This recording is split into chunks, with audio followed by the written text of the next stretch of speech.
एका 55 वर्षीय महिलेला उच्च रक्तदाब आणि मधुमेह होता.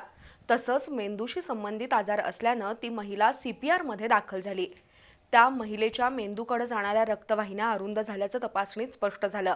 त्यानंतर हृदयरोग तज्ज्ञ डॉक्टर अक्षय बाफना यांच्या पथकानं कॅरोटिड आर्टरी एंजिओप्लास्टी या प्रकाराची विनाछेद शस्त्रक्रिया यशस्वी करून त्या महिलेला जीवदान दिलं.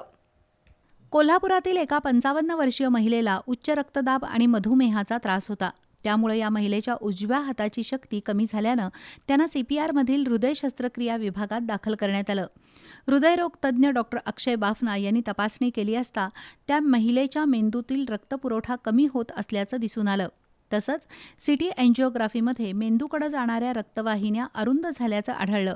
त्यामुळं तातडीनं त्या महिलेवर अँजिओप्लास्टी करण्याचा निर्णय घेण्यात आला. 7x40 मिलीमीटर कॅरोटिड एंजिओप्लास्टी यशस्वीरित्या केल्यानंतर त्या महिलेच्या हाताची शक्ती सुधारली. तसंच दृष्टीमध्येही सुधारणा होत आहे. अशा प्रकारची कॅरोटिड आर्टरी स्टेटिंग प्रकारची पहिलीच विनाछेद शस्त्रक्रिया CPR रुग्णालयात प्रथमच झाल्याचा दावा डॉक्टर अक्षय बाफना यांनी केलाय. या शस्त्रक्रियेसाठी doctor Sphurti Jadhav, doctor Vidur Karnik, doctor Ajit Hange, भूलतज्ञ डॉक्टर अजित काळे, डॉक्टर उल्हास मिसाळ, तंत्रज्ञ देवेंद्र शिंदे, उदय बिरांजे, मधुरा जावडेकर, अमृता कराडे यांचं सहकार्य मिळालं.